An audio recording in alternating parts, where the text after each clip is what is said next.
Jeigu atvirai, tai pirmą kartą aš matau. Dėl ko? Nes įpjovė va šitus balkius. Ir jam, kad laikytų lubas ir viską surištų, tai jis pasigamino tokias detalės. Nu, teoriškai taip, jos labai tankiai ir jos tvirtos. Tai jos laikys bet ką.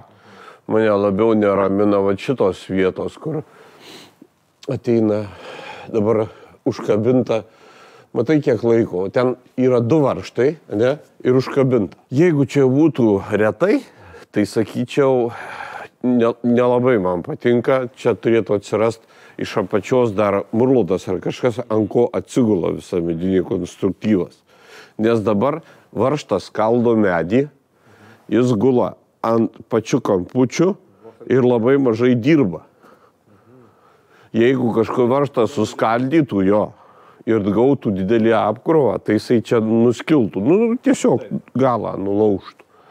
Bet čia labai tanku ir labai gera mediena. Tai bijau įsižiūrėti, bandau suprast, dėl ko čia padaryta taip. Klausimas toks. Čia yra sudėtos pastiprinimai, gal vaikščiojimui, gal dar kažkam, nežinau dėl ko. Nu, va, apie patį kraštą. Ir vienur uždėtas kamputis, o kitur neuždėtas. Tai kodėl? Iš dešinės pusės L kampas uždėtas. O iš kairės ne. Tai jeigu darai, kad jeigu čia vaikščios žmonės, tai tada ir iš kitos pusės jau uždėk. Nu, kad garantuotai būtų. Maža, kad žinai, po 20 metų kažkur arba triokštą ar kažką, kad... Bet čia toks pastebėjimas. Konstruktyvas visas pilnas, tai labai gražiai padarytas ir labai tvirtas. Niekada niekas šiandien kur neišlinks, net padarytos skersidės, kur jau jeigu vadinamą tą štulę padaro, tai net uždėtas skersidis, kad tai ir to neturėtų įdėjimų. Profesionaliai padaryta. Tikrai gražiai labai padaryta, galiu pagirti.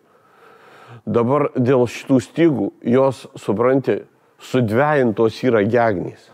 Kada sudvejini gegnę, jeigu jinai viena, jinai iš savęs lankstosi va šitaip. Kada jinai yra sudvejinta, jinai viena kitą remia ir neduoda kraipyti.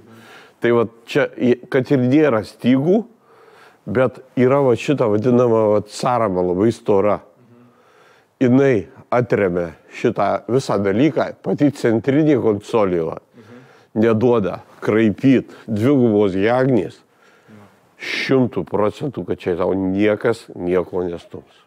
Vienintelė, sakau, reikėjo jau, jeigu čia galėjai į pavyzdinius dėti, jeigu detaliai būtų murlotas gegnė, tai čia į visus katalogus dėk. Ir vienintelis mano didelis klausimas, kaip bus su lietaus sistema.